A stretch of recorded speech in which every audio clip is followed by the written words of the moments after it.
Welcome to The Big Life. I'm Neal Oates Jr., and I'm really glad you're here with us today. This podcast is designed to create space to think, space to reflect, and space to tell the truth about what life actually feels like when you're carrying responsibility and trying to live with intention. Before we step in today's topic, Robin, I just want to say how much I value these conversations. They don't feel rushed. They don't feel performative. They don't feel fake. They feel like the kind of dialogue people wish they could have more often, sir.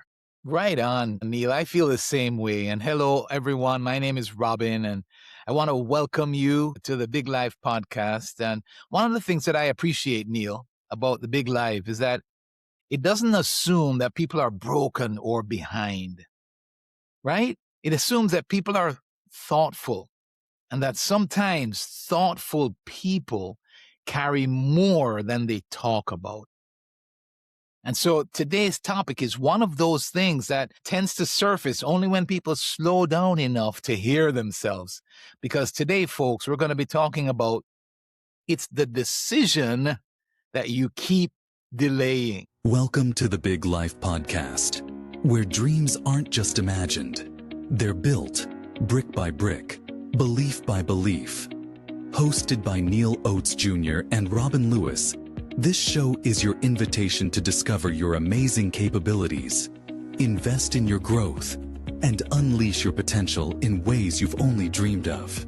Join Neal and Robin as they dive deep into stories, insights, and tools designed to inspire you to show up big, live intentionally, and give yourself away for the betterment of those around you. Get ready to rise to what you're truly worthy of. The Big Life starts now. All right, Robin. So this is one that, as we were talking about it, before I go any further, you and I, we have some decisions that we keep delaying. We might talk about that later. But here's what I think about when you say it's the decision that we keep delaying.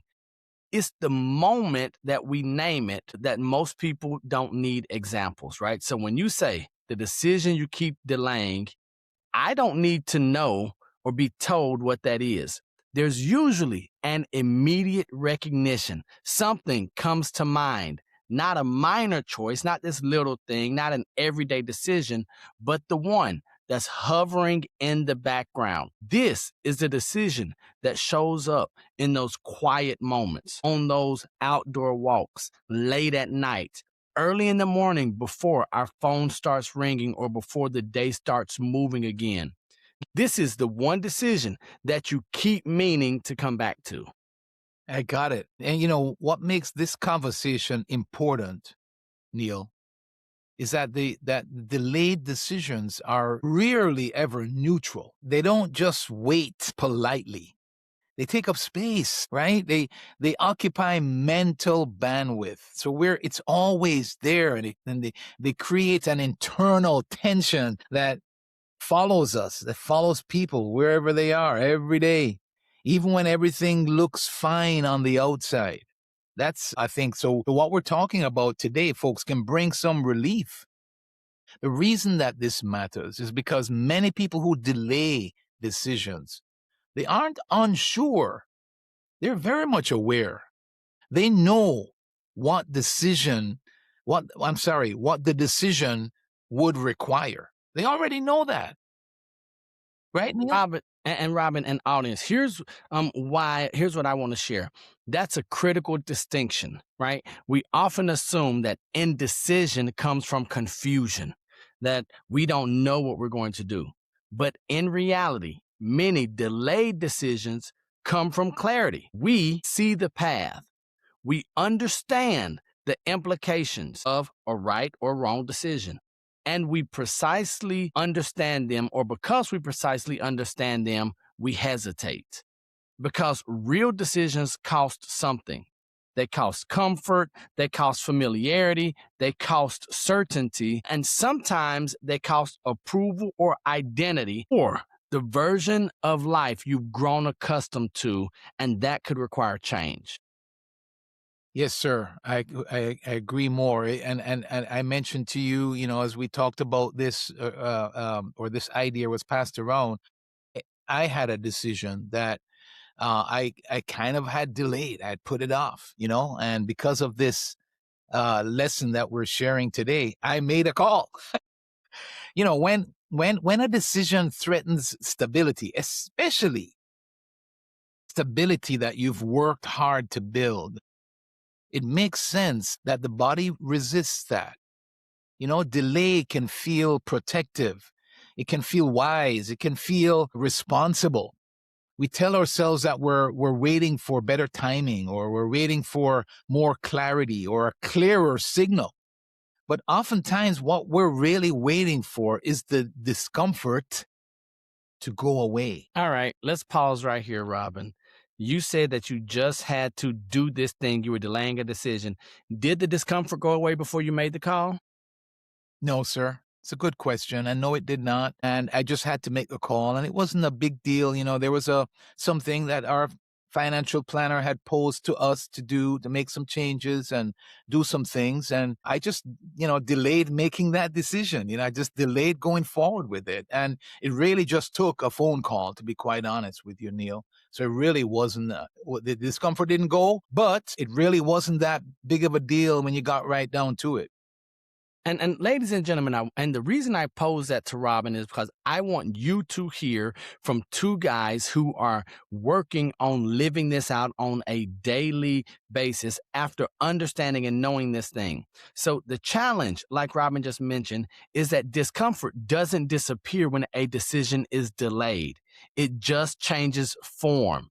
Instead of sharp discomfort, it becomes this low grade tension. Instead of urgency, it becomes background noise. People keep functioning, people keep producing, we keep showing up, but we show up, we function, we produce with a weight that we rarely name. So it's this thing, but we might say, Robin, there's just something, I don't know what it is, but it's that delayed decision. And you know something, Neil, that weight shows up in subtle ways. We might not even realize it, but people become more irritable than they expect. We might become less patient than we're used to being, or more distracted. When I'm thinking about myself in this regard, and we might be more tired emotionally, even if we're getting enough sleep. It weighs on us, and sometimes I have wondered, what? I've got enough sleep. Why am I feeling this way? And what's happening isn't failure. It's the cost of carrying something unresolved for too long. It's such a good point. Robin, this is hitting me right between the eyes. And so here's what I love. We could choose a myriad of topics to share here, but more often than not, we are creating that safe space for not only ourselves, but for our audience, for our listeners, for our viewers to come in and say, if they are working through this, maybe it's okay that I'm working through this as well. And so that's why we're so honored to have you here on the Big Life Podcast with Robin and myself. So another reason, let's look at another reason why decisions get delayed. And it could be because they're rarely isolated. A decision about work isn't just about work. That decision about work affects time, it affects identity, finances, and possibly relationships. A decision about relationships affects routines or expectations, and then emotional safety. And then a decision about pace affects income, status, and self-image. So if I say, well, I'm going too hard, I need to slow down, well, that might impact my income. It might impact how I see myself as a go-getter and a producer. So instead of one decision, oftentimes what happens is it feels like a whole system shift, and that can feel overwhelming. Exactly. And when something feels overwhelming, we tend to freeze up, and not because we're incapable, but because we don't know how to move without shaking too much at once, right? And this is where it helps to reframe what a decision actually is. Most decisions don't require us to solve the next 5 years. Right, Neil? You're absolutely correct, man.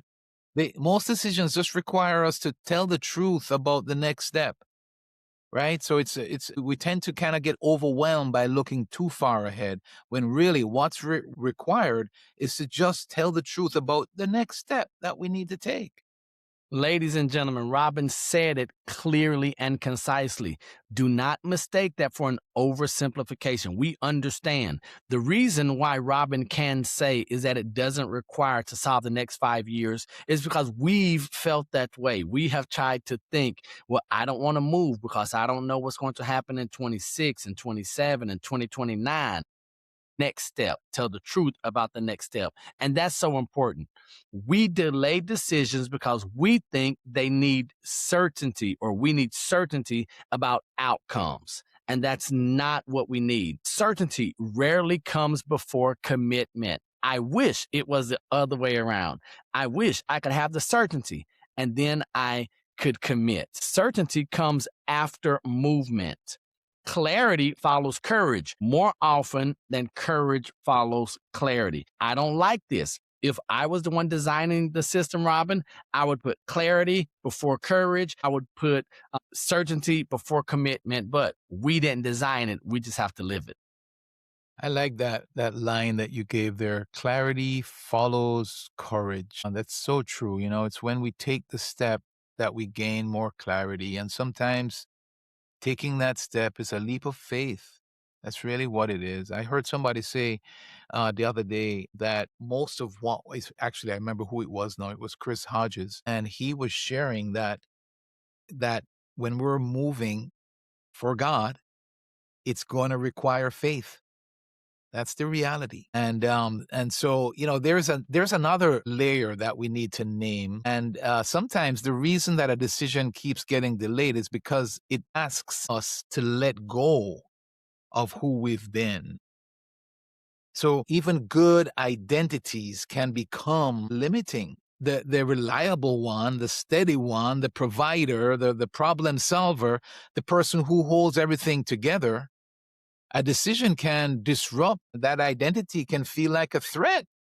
You know, it's even if it's leading you towards growth. So the point there is that sometimes that's tying together with this idea of courage is it might take the courage to step into a new identity, right? We kind of have to leave the old behind and step into growth. And All so right, sometimes that causes us to delay. Robin, here's where I'm going to speak from personal experience. When I'm delaying because of that, here's what that delay becomes for me. It becomes identity protection or preservation, right? Not laziness, not fear in a dramatic sense, just a quiet desire to remain recognizable to others and to myself, right? Because I put months, weeks, years into creating this thing as the provider, as the go-to person, the end all be all, Mr. Reliable. And now if I make this decision, all of that goes away, right? Even if it is a benefit to me, but identity, and this is Neal talking to Neal, my identity wasn't meant to be static. Your identity was not meant to be static. And when growth knocks, delaying too long often creates more pain than choosing ever would. And Robin, this is where I have to decide, or I had to decide that oftentimes making a decision, right or wrong, was better than not making a decision at all. Yeah, that's so true. You know, another pattern that we see is waiting for peace before deciding. You know, sometimes we think that, you know, once I feel settled on this, then I'll know what to do. But just like courage, you know, peace often comes after the decision. Just like clarity comes after courage, peace comes after the decision also, not before it.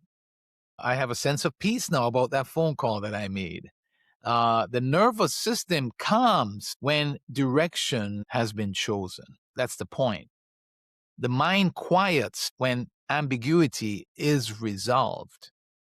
Waiting for peace before choosing can actually keep people stuck for a long period of time. So, Robin, you're telling me that we can be peacemakers, peace creators by no longer delaying that decision. Yeah. So that's exciting. Now, I will tell you, just from the faith side of things, ladies and gentlemen, I can use my faith as an excuse and say, I need to pray about it.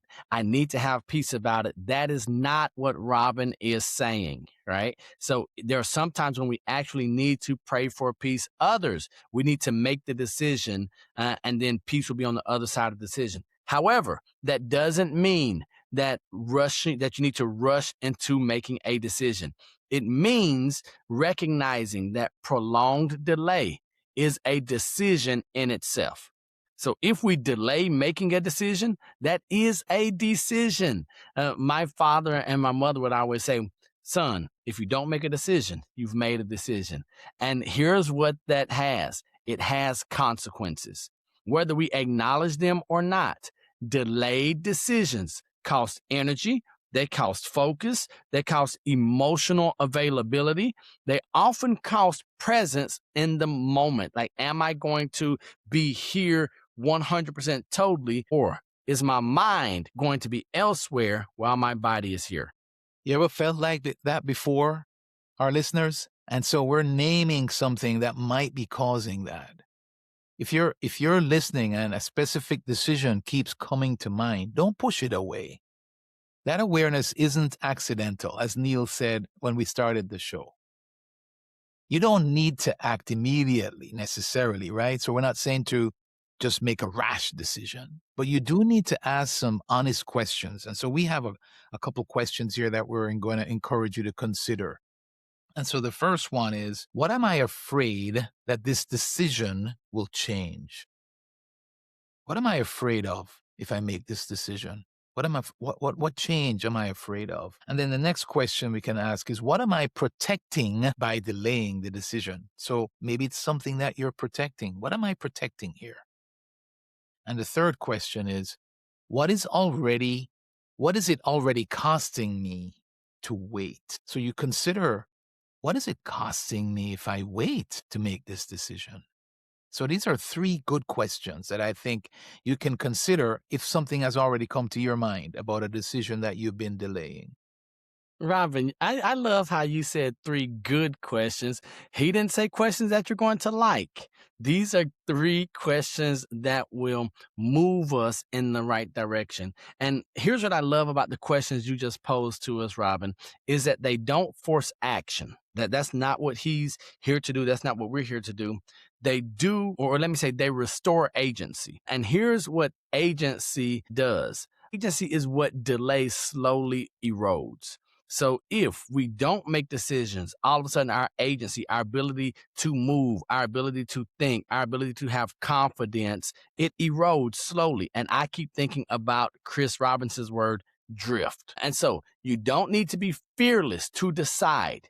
You need to be honest. Robin has mentioned this a number of times in this episode. You must be honest with yourself. You must answer these questions truthfully. Are you willing to tell the truth about where you are? And so when I say you need to be honest about the cost of waiting. You need to be honest about the cost of choosing, and then willing to accept one of those. Are you honest about the cost of waiting? Are you honest about the cost of choosing? And then are you willing to accept one of those costs? Yeah, man, that's good stuff. And here's the grace in all of this. Deciding doesn't mean that everything gets easier overnight, but it often means that things get simpler because there's relief in choosing direction. That's the point. Even when the path requires work, there's relief because we now have direction. See, uncertainty is heavy, and it can be very heavy. And it's something we carry with us all the time, as Neal said earlier. And decision lightens that load. All right, Robin, here's where I want to just share something before we close, and I want you all to hear our hearts on this. So I'm going to say this clearly. If there's a decision that you keep delaying, it does not mean you're weak. I'm going to repeat that. If there's a decision that you keep delaying, it does not mean you're weak. It means the decision matters. It means it's touching something meaningful. But meaningful things deserve movement, not endless postponement. So just hear me clearly on that. I love that, Neal. That's so true. I think we're serving our listeners today with this one. Let this conversation stay with you, folks. Pay attention to what may keep coming up, might keep resurfacing. Delayed decisions are invitations. They're asking for presence. They're asking for honesty and courage. Don't think of it as pressure. Just think of it from that standpoint, right? They're asking for presence around the decision that needs to be made, and honesty and courage. Robin, I have a question before we close this episode on The Big Life, talking about the decision that we continue to delay. The way you mentioned it, or what you just said, you said that delayed decisions are invitations. You make me feel so good about maybe some challenges or some hurdles or some obstacles, because even when you're giving me something that might be a challenge or an action to do, it's never in judgment, right? So even the way that you worded, I said delayed decisions are invitations and that they're asking for something. So I want to say thank you for even speaking to me and the audience in a way where we don't feel judged when we hear you. We don't feel as if you're shaking your finger like a judgmental leader or boss, because it's a big deal. And I know that when we put this together here on The Big Life, part of our intention was to create something where others could feel a safe place, a safe haven, where not only they could listen, but then they could have honest conversations with themselves. So I just want to tell you thank you before I go any further, sir. Right on, sir. And this topic was your idea, and I thank you for bringing it. And I can tell you where that comes from is that I've lived this, right? That's one of the things that those closest to me have actually said to me, right? That the tendency for me has been to delay things. And so that's where I'm coming from. And I understand when I take the decision and I move forward, I understand the clarity that brings and the simplicity, because now I've made a commitment and I'm going in that direction. And in most cases, it doesn't even matter whether the decision works out or not. It works out for the better, because moving forward in a direction is better than not moving at all and keeping this thing on you, Robin. So thank you, sir. What a great topic. And yeah, I mean, I'm not, I just want to let our listeners know, Neal, I'm not kidding. As we were bringing this lesson together, it made me realize that there was a decision that I had been delaying, that I needed to do something with it. So thank you, sir, for bringing this to us. I appreciate it. Ladies and gentlemen, here's what I'm going to say. I have a list of decisions on my desk here in front of me as we're recording this episode. And I've gone through and I have ranked them in the prioritized list. I was having the conversation with Robin before we hit record about which ones need to get done today. And not that the item needs to be completed, but the decision needs to be made. And once the decision is made, I believe, like G.I. Joe said, that knowing is half the battle. I believe that the decision making, once you make the decision, that's half the battle. So I've had some decisions that were made leading up to the recording. Hopefully, your decision to listen to this episode of the Big Life Podcast is one that has paid off for you. You found it beneficial and valuable, and you will continue to decide to be back here every week as we release a new episode of the Big Life Podcast. Robin, I do want to say that was a decision that I delayed for some time. And once Robin made the decision that we are going to do this thing called the Big Life Podcast and add value to those around us and that we have influence in their lives, I think it was one of the best decisions that we've made. And now we're a year plus in. Into this journey, and it's getting better. So that being a decision, I want to tell you once again, thank you. Ladies and gentlemen, I want to encourage you to subscribe to the podcast, leave comments, review whatever platform that you're watching or listening to us on. Please review the podcast. It's the way that this podcast gets suggested to others who might find value in it. And then leave a comment. If there's anything that you want to know or that you would like to see discussed as a topic, be sure to put that in the comments. Our contact info is in the show notes on every platform, so you will be able to get that. And then if there are any additional resources, you can find those in the show notes as well. So we're grateful that you spent this time with us, and I just personally want to say thank you to each and every one of you. Right on. Thank you so much. And yes, it has been rewarding for me as well, Neal. And I trust and I know actually that it's been rewarding for our listeners as well. So as we close this one out, as we always do, remember that we love you and God loves you, and there's nothing you can do about it. And until the next time we see you or you see us, remember, we're right there with you. Peace. Peace.